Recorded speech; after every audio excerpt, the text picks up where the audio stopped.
You just realized your business needed to hire someone yesterday. How can you find amazing candidates fast? Easy. Just use Indeed. Stop struggling to get your job post seen on other job sites. With Indeed sponsored jobs, your post jumps to the top of the page for your relevant candidates, so you can reach the people you want faster. According to Indeed data, sponsored jobs posted directly on Indeed have 45% more applications than non-sponsored jobs. Don't wait any longer. Speed up your hiring right now with Indeed. And listeners of this show will get a $75 sponsored job credit to get your jobs more visibility at Indeed.com/ARTS. Just go to Indeed.com/ARTS right now and support our show by saying you heard about Indeed on this podcast. Terms and conditions apply. Hiring?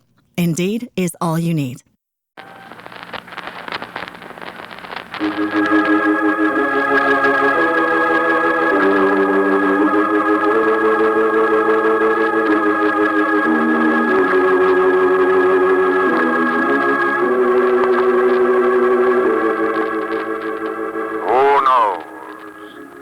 What evil lurks in the hearts of men? The shadow knows.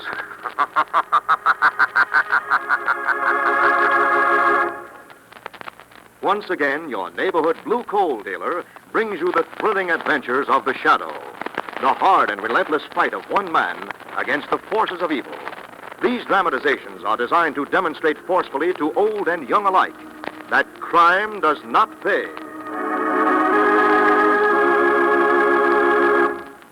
Friends, for several weeks we have repeated to our listeners the forecast of government experts that all home heating fuels will be scarce this winter. If you heat with coal, you're lucky, because you can store most of your winter's needs and be sure of warmth and comfort throughout the year. So, ask your blue coal dealer to schedule your delivery as soon as he can. Remember, too, that correct size of coal for your furnace and a clean coal furnace with automatic temperature control help you get more heat from less coal. So tomorrow, call the nearest blue coal dealer and ask him to schedule your deliveries so that your bin is always well filled with blue coal.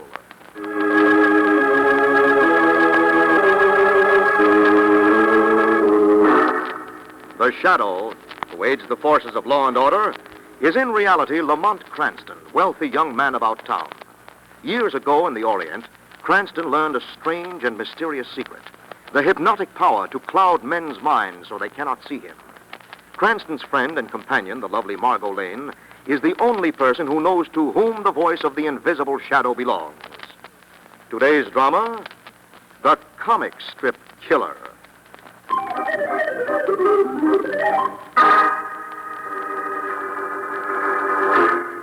Two weeks ago, at a busy midtown intersection, a well-dressed middle-aged man starts uncertainly across the street against the red light. Hey, mister, look out. You're going to get hit. Oh, he got it. Lucky the driver just grazed him, though. Hey, mister, you all right? You all right? Poor guy must have fainted. Holy smokes, this guy's dead.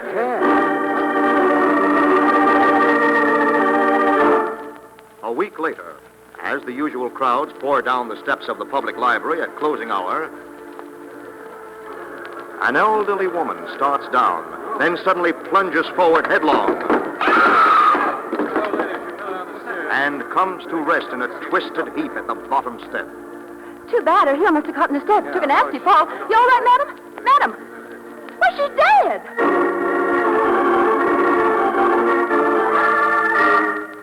And just 24 hours ago in the police commissioner's office.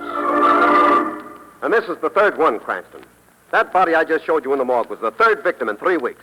Felt in the stands during Saturday's football game. 1, 2, 3 cases. Just like that. Well, accidents do happen, Commissioner, sometimes 3 in a row. But these were not accidents, Lamont. What? No, Margot. Those people didn't die from being hit by taxis or tripping on the stairs or falling from football stands. No, then how? They were poisoned. Poison? When the poison took hold, they collapsed, and it just appeared they were killed accidentally. Are you positive, Commissioner? Of course I'm positive, Cranston. Just got the medical examiner's report from the third autopsy. And all 3 died from the same type of poison. Could they all 3 have been suicides, Commissioner? I hardly think so, Margot. People don't usually take poison and then wander around the streets or go shopping. Were there any marks on the bodies? Any indication of how the poison was taken? Well, that's the really baffling part of it. There were no marks at all, none. The medical examiner's going out of his mind along with me. See what you mean. this killer isn't picked up in a hurry, you'll have a lot of jittery citizens on your hands. You're telling me. All 3 murders took place in busy public places. It's obvious the killer likes to circulate best in a crowd where he can get lost fast. You haven't any theories, have you, Cranston? Well, I might have, but I think it would sound a little ridiculous right now. Later, maybe.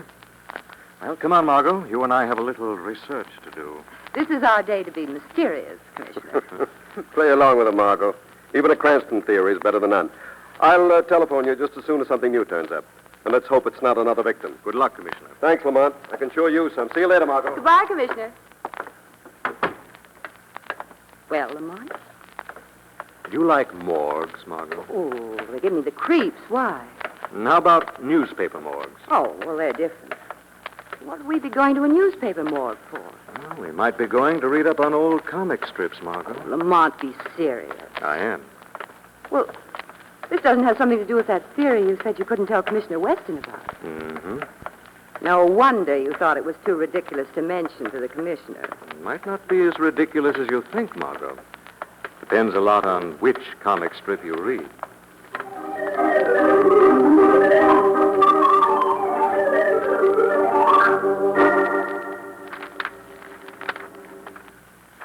I fill this needle and send the next victim on a one-way trip to Never Never Land. For heaven's sake, Lamont, what are you mumbling Huh? about? Oh, sorry, You've darling. been poring over those old comic strips for the last 15 minutes. Don't you think it's about time you told me why this sudden interest in the funny papers? I've been arranging these comic strips so they fall in sequence for the past month. Here, look here. This is Jack Prescott's detective story strip. Yes, featuring his latest weird character, this time an elusive and deadly gentleman known as Hypo.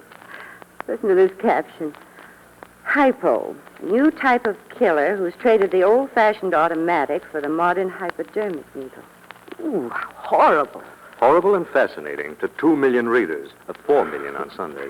It looks like an emaciated version of Boris Karloff. Tall, thin, dresses all in gray so as to be difficult to identify. Go on, darling. Let's see.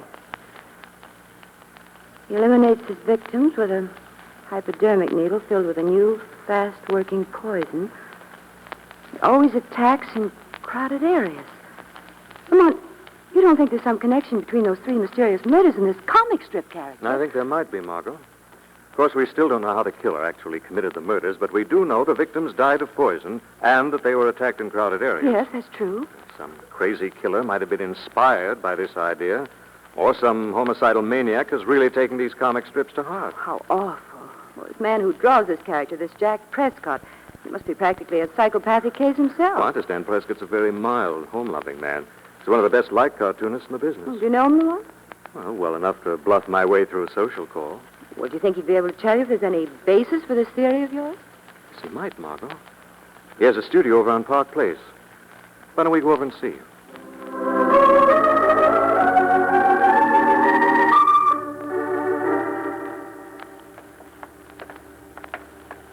I'm afraid this Jack Prescott's not going to like this idea of yours very much, darling. He's a reasonable man, Margot. I think he'll admit there might be a connection between his comic strip and these mysterious murders.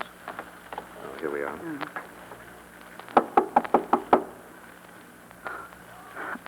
I feel sort of frightened. Isn't that ridiculous? Not at all. After all, you're about to visit the birthplace of some of America's most notorious villains.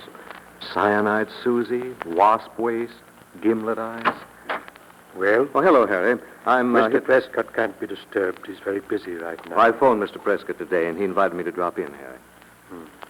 What's the name, please? Lamont Cranston and Margot Lane. Very well. Wait right here. Am I getting ideas, or did he look something like Hypo? That's Harry Borden, Prescott's handyman. The story goes he serves as everything from Prescott's butler to chauffeur. He's supposed to have modeled for Hypo. Well, he isn't exactly the kind of person I'd have around for a man Friday. Mr. Prescott will see you. But don't stay too long. He's trying to make a deadline for the syndicate. Thank you, Harry. Come in, Margot.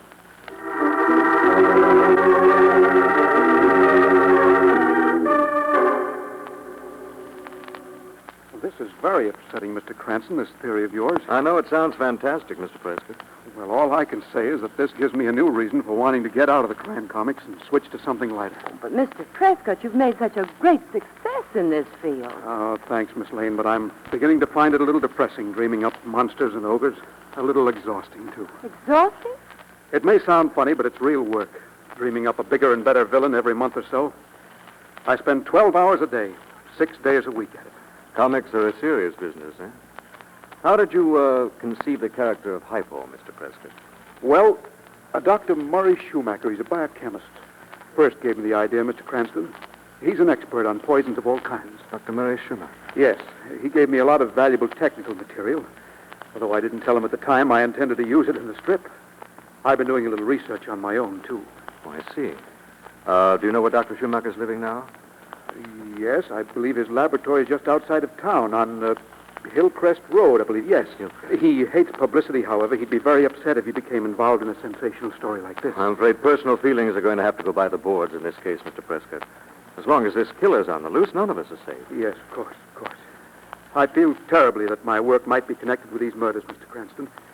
Now, if you or the police want any more information, please call on me. We will, Mr. Prescott. Thanks very much for your help. You coming, Margot? Oh, yes, of course. Keep in touch with me, won't you, Mr. Cranston? I'll be anxious to know of any developments. Be glad to. Bye, Mr. Prescott. Goodbye. So long. Poor man. He's really worried about this thing, Lamont. Yes, he seems to be. He looks so tired. This way, please. Oh, you scared me. I'll show you to the door. I don't think that'll be necessary, Harry. I can see it right there. I don't know what your business is, Mr. Cranston. But if it has something to do with those murders, I suggest you go to the police. How did you know we were talking about the murders, Harry? I know everything that goes on in this house. I see. Remember what I said, Mr. Cranston. If you get any more ideas, don't bring them here. Understand? Yes, Harry. I think I understand. Come on, Margot.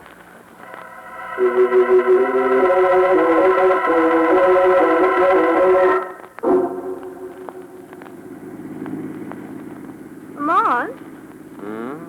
Darling, you haven't said a word for 10 minutes. Oh, I'm sorry, Margot. I was just thinking about our talk with Jack Prescott. Also the fact it might be worth checking into Harry Borden's record. Good idea. Where are we going now, Dr. Schumacher? No, Margot, not until I've had a chance to check on an idea that just occurred to me. That sounds very much as if you're going to drop me off at home. I am, darling. I'll call you in the morning after I've done a little scientific research of my own.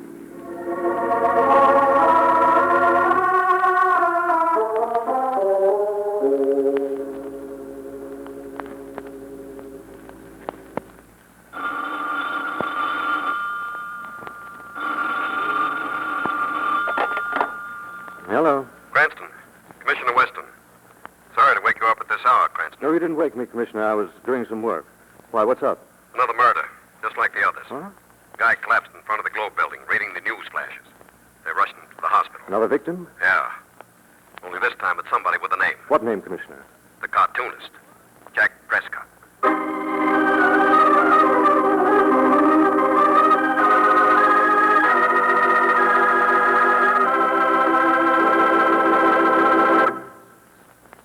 We'll return to the shadow in just a moment.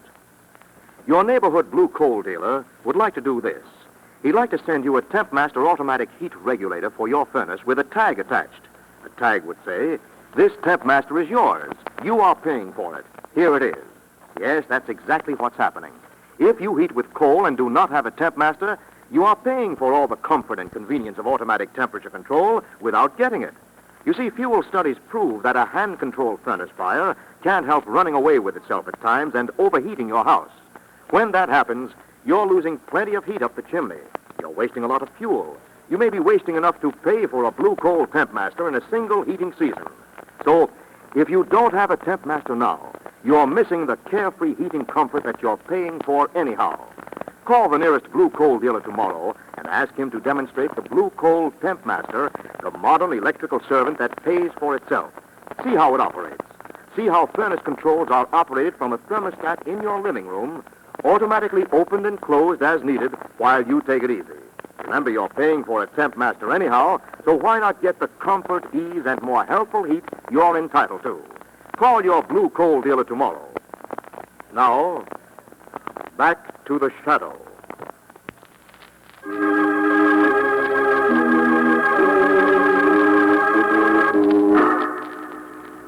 Jack Prescott, creator of the comic strip villain Hypo, is the fourth victim to fall as a mysterious killer continues to elude the police.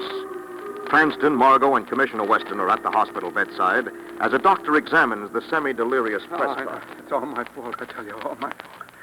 I've created a monster with my own pen. He's spreading death in the streets. Now, there now, Mr. Prescott. Take it easy. I'll never draw hypo again, never. Try and rest, Mr. Prescott. No. You step over here, please. Yes, sir. What a shame. Seems terribly upset. He's taking it hard. You think it's mostly mental, Doctor? Oh, we should be able to send him home today. Any idea what kind of a drug it is, Doctor? I can't say, Commissioner, but whatever it is, he didn't absorb enough of it to make serious trouble. You just realized your business needed to hire someone yesterday. How can you find amazing candidates fast? Easy. Just use Indeed. Stop struggling to get your job post seen on other job sites. With Indeed sponsored jobs, your post jumps to the top of the page for your relevant candidates, so you can reach the people you want faster.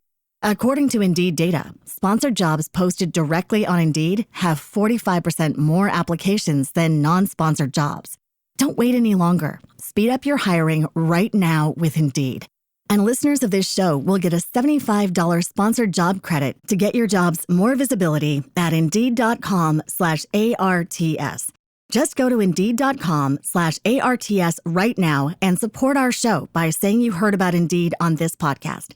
Terms and conditions apply. Hiring? Indeed is all you need. Probably squirmed away before the killer could inflict a full dose. But how the killer injected the stuff is another question. I can't find a mark on the patient. That's been puzzling us. We'll let you know if we learn anything new, Commissioner. Thank you, Doctor. Now, if you'll excuse us. Margot and I walk out with you, Commissioner. Goodbye, Doctor. Right up. Love of Pete, who was that hypo character Prescott was babbling about? Jack Prescott's latest comic strip villain. He's supposed to get big money for rubbing out his victims with a hypodermic needle. Lamont thinks the murderer may have gotten the idea from this comic strip character. Cranston, you're not serious. As you said, a Cranston theory is better than none. These murders did have something to do with this hypo character. How do you explain the fact that there are no marks of a hypodermic needle on any of the victims? That's a part of the theory I'm still working on, Commissioner. I see. Well, this is where I leave you. And if you don't mind, I'll stick to the book on this case. You can keep the funny papers, Cranston. Good night, Commissioner. Come on, Margaret, we've got things to do. What's the sudden rush, Doctor? I want to get over to Dr. Schumacher's place right away. Dr. Schumacher? Yes, Margot, you're going to pay him a personal visit.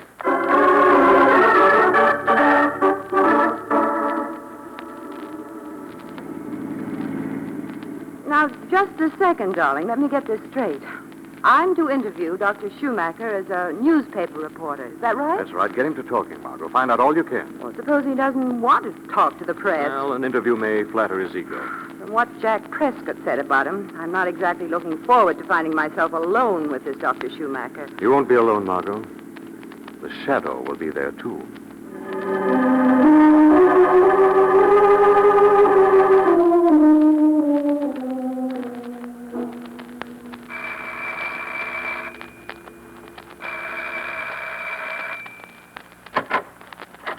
Yes? Dr. Schumacher, Yes? my name is Mary Morrison. I'm a reporter from the Globe. I'm doing a story on the recent series of poison murders, and I thought you might be able to give me some new angles on toxicology. No. But I merely wanted an authoritative viewpoint, and Jack Prescott, the cartoonist... Prescott? You've been talking to Jack Prescott? Oh, yes, he mentioned you as a source of his material. Come in. Well, I just... Come in. I don't usually give interviews about my work. I can't let it scatterbrain propaganda. Prescott gives to the newspapers can't notice. You think Mr. Prescott's comic strip constitutes a menace to society, Dr. Schumacher? Prescott is an opportunist who will take a scientific topic and squeeze it for every drop of its commercial value. I see. How did you happen to become a specialist in toxicology, Doctor? Poison can be one of the most interesting as well as beautiful things in the world, my dear.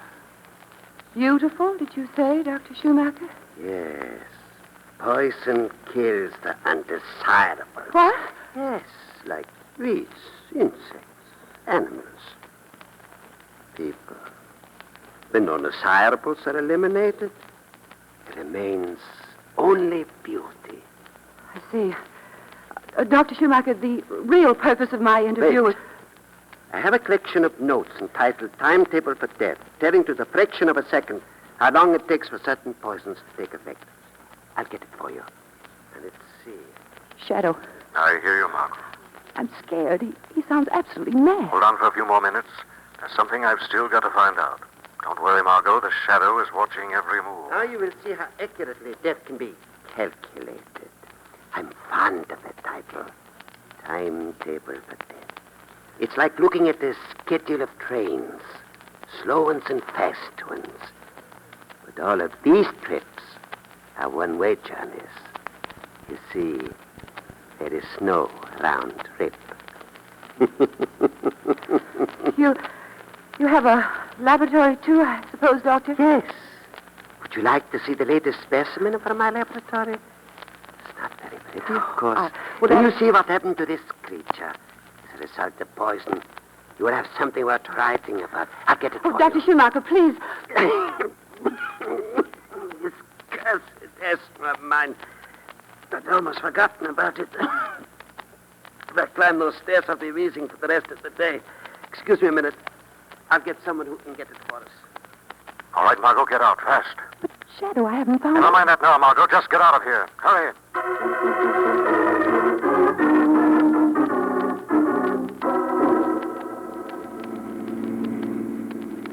But, Lamont, I don't get it. Dr. Schumacher is just about to tell us something important, and suddenly the shadow decides to call it off. Why? I realize you're talking to Dr. Schumacher is a waste of time. We have a far more important thing to do right away. You get more puzzling by the minute. I'll explain everything later, darling. Right now, we're going to Prescott's studio. There's something I've got to find, and this time we've got to work fast.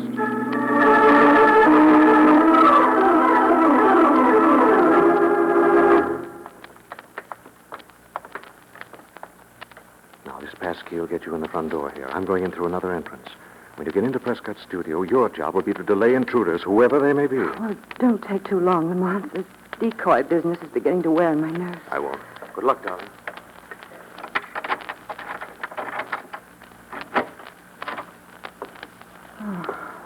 Looks like I have the place all to myself, all right.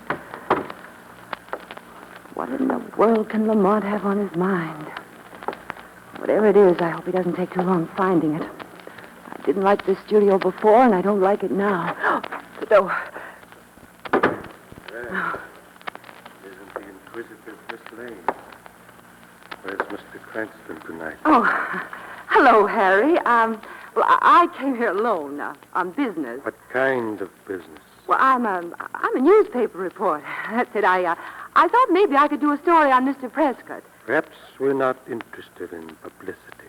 Oh, Harry, I wish you'd sit down. I'll sit down as soon as you leave. Well, are you going, or do I have to throw you out? Well, I can't leave right now, Harry. No? Why not? Well, I have to wait until the police arrive. Police? What are they coming here for? They're coming here to investigate. After all, an attack was made on Mr. Prescott's life, and the murderer still hasn't been found. And he won't be either. What did you say? I mean, he won't be unless they get a new angle.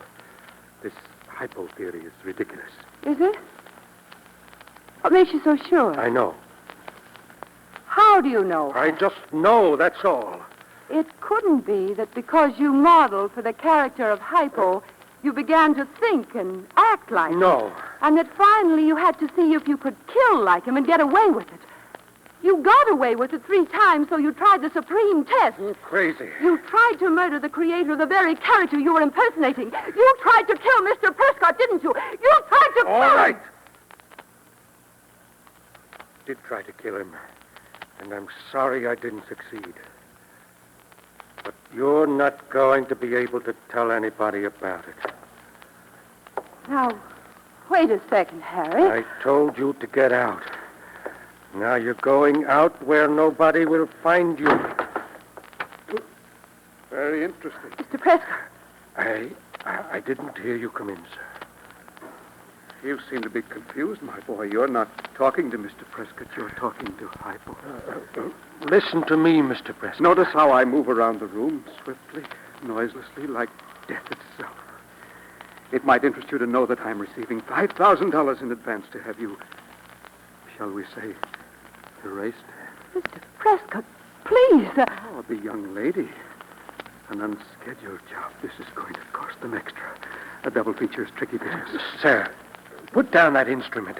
Listen to me for a minute. 1 minute, and one thing I always pride myself on is neatness, Harry. No guns, no knives. That's why Hypo is the highest paid killer in the murder racket. Mr. Prescott, look at me. It's me, Harry Borden. We're going to handle the whole thing with efficiency and distraction. Mr. Prescott, please. Forgive me, young lady. I'll take the gentleman first. No. Quite painless and very swift. You'll hardly feel it when I inject the poison. You've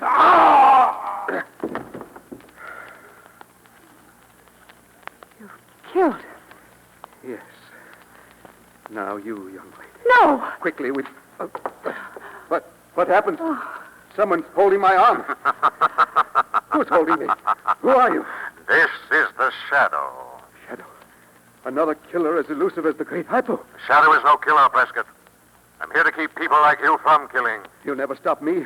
I'm the greatest of them all. A modern murderer who injects death with a hypodermic needle. It's merely a horrible distortion of your mind, Prescott. I'm not Prescott. I'm Hypo, the great killer. You've killed, yes, but you're not a killer. And murdering character's only a creation of your overwrought imagination and exhausted brain. Hypo, the great killer. You're an artist whose facile mind has played a terrible trick. Hypo, the great killer. And you'll pay for your crimes, not by death, but in an institution. I'm Hypo, the great killer.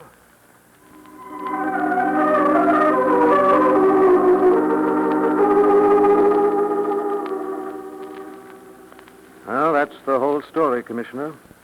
The peak of mental exhaustion, Prescott's mind snapped, and he reverted to the character of his own creation.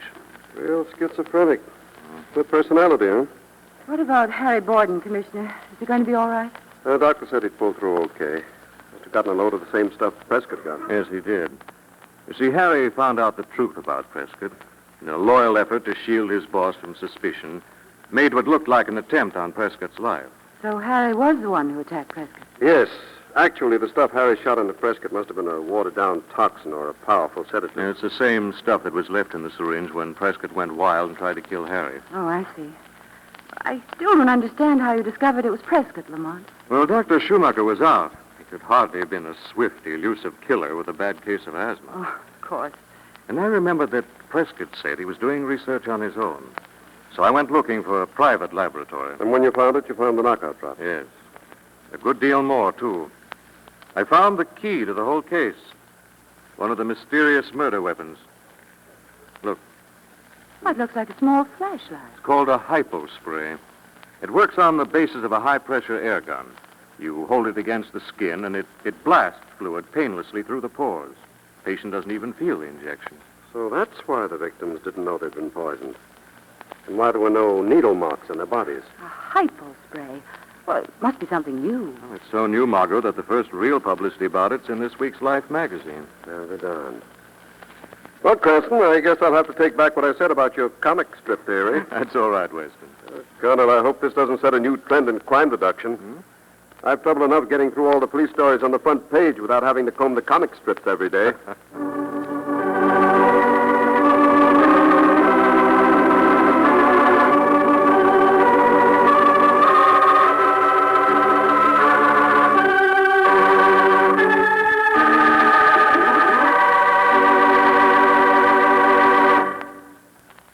And now let me present Blue Coal's distinguished heating authority, John Barclay. Thank you, Andre Bruce, and good evening, friends.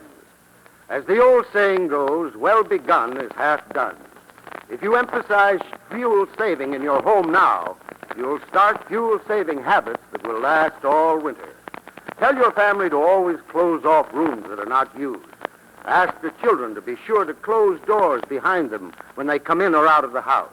And, of course, now is the time to install a TempMaster automatic heat regulator on your furnace.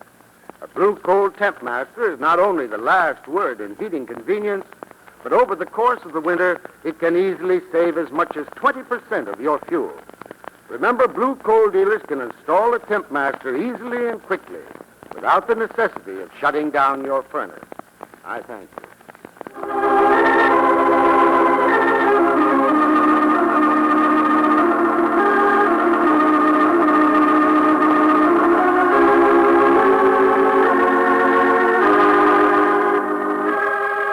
This story is copyrighted by Speet and Smith Publications, Incorporated.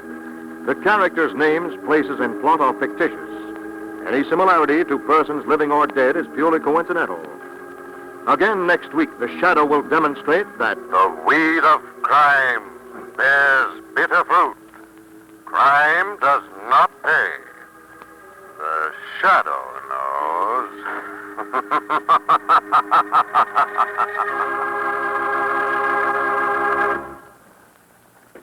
next week, same time, same station, your friendly Blue Coal dealer brings you another strange and thrilling adventure in the Shadow's daring battle against the forces of evil. The Shadow is presented by the D.L.&W. Coal Company, distributors of Blue Coal. Lamont Cranston is played by Brett Morrison. Margot by Grace Matthews. Your announcer is Andre Baruch. Remember, it's Blue Coal for finest heating service. It's Blue Coal for finest modern equipment. It's Blue Coal for the best home heat money can buy.